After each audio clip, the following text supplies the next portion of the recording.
बुद्ध के संग में एक नया भिक्षु सम्मिलित हुआ था।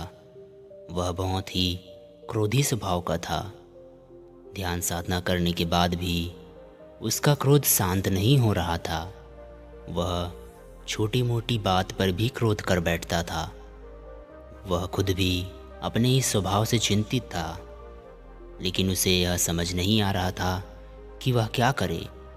एक दिन वह महात्मा बुद्ध से कहता है, हे बुद्ध, मैं अपने क्रोध से छुटकारा कैसे पाऊं? मैं ना चाहते हुए भी क्रोध कर बैठता हूं। बुद्ध मुस्कुराए और कहा, क्रोध व्यक्ति का स्वभाव है, जैसे प्रेम भी व्यक्ति का ही स्वभाव है। नफरत भी और करुणा भी व्यक्ति का ही स्वभाव है, लेकिन यह सभी स्वभाव एक साथ प्रकट नहीं होते। ये सब बारी बारी करके आते रहते हैं। क्रोध होगा तो प्रेम नहीं होगा, प्रेम होगा तो नफरत नहीं होगी, और अगर करुणा होगी तो प्रेम स्वतः ही उत्पन्न हो जाता है। क्रूरता होगी तो दया नहीं होगी, और ये सभी स्वभाव खुद से उत्पन्न नहीं होते। यह सभी हमारे व्यवहार से उत्पन्न होते हैं, हमारे मन में चल रही विचारधारा से उत्पन्न होते हैं। अगर हम अपने विचारों को नियंत्रित कर सकें तो हम स्वयं को क्रोध करने से रोक सकते हैं, क्रूरता करने से रोक सकते हैं, और नफ़रत करने से भी रोक सकते हैं। लेकिन हम अपने आप को रोक नहीं पाते, क्योंकि जिस समय ये विचार हमारे मन में उत्पन्न हो रहे होते हैं, तब हम उन विचारों के साथ बह रहे होते हैं। हमारा विवेक उस समय हमारा साथ नहीं देता। हम यह देख नहीं पाते कि हम क्या कर रहे हैं। शिष्य ने कहा, हे बुद्ध, तब हमें क्या करना चाहिए? इसका कोई उपाय है? तब बुद्ध ने कहा, इसी संदर्भ में मैं तुम्हें एक कहानी सुनाता हूँ। इसे ध्यान से सुनना और समझना। एक गांव में एक बहुत ही क्रोधी व्यक्ति रहता था। उसे छोटी छोटी बात पर बहुत क्रोध आता था। इसी क्रोध के चलते वह अपने पत्नी और अपने बच्चों को भी प्रताड़ित करता रहता था। अपने माता पिता को भी भला बुरा कहता रहता था। लेकिन जैसे ही उसका क्रोध शांत होता, वह अपने किए क्रोध पर बहुत पछताता। क्रोध करने के पश्चात सभी इस दुनिया में पछताते ही हैं। पछतावे के अलावा क्रोध कुछ और नहीं देता। वह स्वयं अपने क्रोधी स्वभाव से चिंतित रहता था।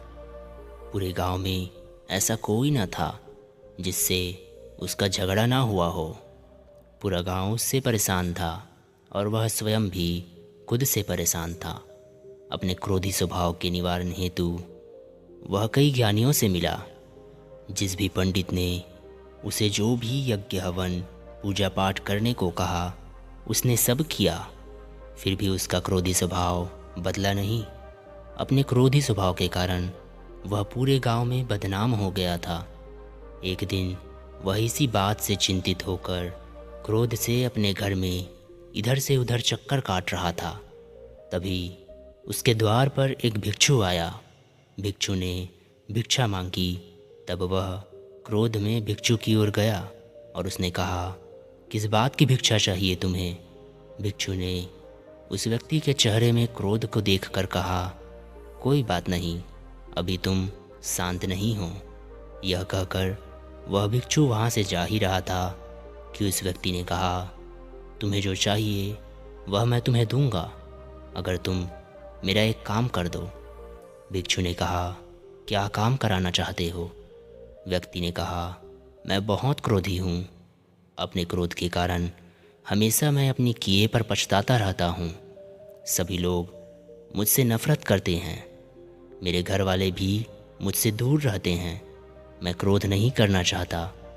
क्या आप ऐसा कुछ कर सकते हो जिससे मुझे क्रोध ना आए? अगर मेरा क्रोध दूर हो जाता है तो तुम मुझसे जो भी मांगोगे मैं वह सब तुम्हें दूंगा। भिक्षु ने अपनी झोली से एक पानी से भरा बर्तन निकाला और कहा, जब भी तुम्हें क्रोध आए तब क्रोध में कुछ भी करने से पहले इसमें से पानी की 7 बूंद अपनी जीभ पर डाल लेना और आंखें बंद करके बैठ जाना। 100 बार गहरी सांस लेना, हर सांस को गिनना। याद रहे, हर बार क्रोध आने के पूर्व ही तुम्हें यह कार्य करना आवश्यक है। मैं 1 महीने बाद अपनी भिक्षा लेने वापस आऊँगा। यह कहकर वह भिक्षु चला गया। उस व्यक्ति ने वैसा ही किया जैसा कि भिक्षु ने कहा था। 1 माह बाद वह भिक्षु वापस उस व्यक्ति के द्वार पर आया। उस भिक्षु को देखते ही व्यक्ति ने कहा, महानुभाव, मैं आपका ही इंतज़ार कर रहा था। वह चमत्कारी पानी अब थोड़ा ही बचा है। मुझे वह पानी और चाहिए। आपके उस पानी की वजह से मैंने इस पूरे माह क्रोध नहीं किया है, जिससे मेरे परिवार वाले वापस मेरे पास आ गए हैं। अब वे मुझसे नफ़रत नहीं करते। पूरे गांव वालों को यह आश्चर्य है कि मैं कैसे बदल गया। लेकिन अब वह पानी समाप्त होने वाला है। मुझे डर है कि मैं फिर से क्रोध करने ना लगूं। आपको जो चाहिए मुझसे ले लो, बस मुझे वह चमत्कारी पानी दे दो। भिक्षु ने कहा, वह कोई चमत्कारी पानी नहीं था, वह तो साधारण पानी था जिसे तुम रोज ही पीते हो। व्यक्ति ने कहा, अगर उस पानी में चमत्कार नहीं था तो मेरा क्रोध कैसे शांत हुआ? कैसे अब मुझे उतना क्रोध नहीं आता? मेरा क्रोध कहाँ गया? भिक्षु ने कहा, क्रोध अभी भी तुम्हारे अंदर ही है। जिस प्रकार दया, करुणा, नफ़रत, क्रूरता और क्रोध बाहर नहीं होते, वह सब तो हमारे अंदर ही हैं। यह सब हमसे ही उत्पन्न होते रहते हैं। हमारा सद्भाव हमारे विचार और हमारे व्यवहार पर निर्भर करता है। और अब जो तुम्हें क्रोध नहीं आता, यह सब तुम्हारी साधना का ही परिणाम है। व्यक्ति ने कहा, कौन सी साधना? मैंने तो कोई साधना नहीं की। भिक्षु ने कहा, तुमने शांति की साधना की है।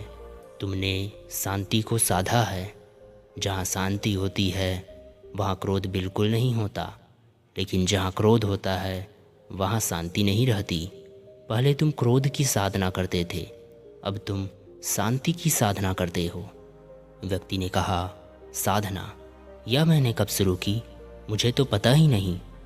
भिक्षु ने कहा, जब तुम्हारे अंदर दूसरों के व्यवहार के कारण क्रोध उत्पन्न होता है, तब तुम उसके व्यवहार के लिए प्रतिक्रिया नहीं करते, बल्कि आंख बंद करके अपने सांसों पर ध्यान केंद्रित करते हो। ऐसा करने से तुम शांति की साधना करते हो और शांति तुम्हारे भीतर उतर जाती है। क्रोध तुरंत प्रतिक्रिया पर आधारित होता है। अगर तुरंत प्रतिक्रिया ना मिले तो क्रोध नहीं रहता, बल्कि क्रोध के कारण जो ऊर्जा उत्पन्न हुई है वह शांति में तब्दील हो जाती है, करुणा और दया में परिवर्तित हो जाती है। और यही साधना तुम पिछले 1 माह से अनजाने में ही कर रहे हो। उस व्यक्ति ने साधु को धन्यवाद दिया और कहा, आप सही कहते हैं। अब आप मुझसे जो भी चाहते हैं आप मांग सकते हैं। मैं सब कुछ देने को तैयार हूँ। भिक्षु ने कहा, अगर तुम देना ही चाहते हो तो इतनी भिक्षा दे दो जितना मेरे भिक्षा पात्र में आ सके। यह कहानी सुनाकर तथागत गौतम बुद्ध ने अपने शिष्य से कहा, क्रोध तुरंत प्रतिक्रिया पर आधारित होता है। जैसे ही हम अपना होश छोड़ते हैं, वैसे ही क्रोध के कारण हमारा अपने मस्तिष्क से नियंत्रण हट जाता है, जिससे हमारी भावनाएं हमें नियंत्रित करने लगती है। अगर हमारी भावनाओं में क्रोध होगा तो जितना अधिक क्रोध होगा, हम उतना ही अधिक अपना नुकसान कर लेंगे और दूसरों का भी नुकसान करेंगे। इसलिए तुम्हें जब भी क्रोध आए तुम तुरंत प्रतिक्रिया मत देना। इससे तुम अपने अंदर शांति के लिए मार्ग उत्पन्न करोगे और इस मार्ग पर चलने के बाद तुम्हें क्रोध नहीं आएगा, जिससे तुम्हारा व्यवहार शांत हो जाएगा और विपरीत परिस्थिति में तुम्हारे मस्तिष्क के अंदर संपूर्ण नियंत्रण रहेगा। दोस्तों, इस कहानी से हमें यह सीख मिलती है कि क्रोध तुरंत प्रतिक्रिया पर आधारित होता है। यदि हम क्रोध आने पर तुरंत प्रतिक्रिया ना करें तो वह क्रोध शांत हो जाएगा और क्रोध में लगने वाली ऊर्जा को यदि हम शांति की ऊर्जा में तब्दील कर पाएं तो हम शांति के पथ पर अग्रसर हो पाएंगे और हमारे मस्तिष्क पर हमारा पूर्ण नियंत्रण रह पाएगा। इस तरह से हम क्रोध करने से बच सकते हैं और स्वयं का और दूसरों का अहित करने से भी बच सकते हैं। आपको यह कहानी कैसे लगी कमेंट में ज़रूर बताइएगा।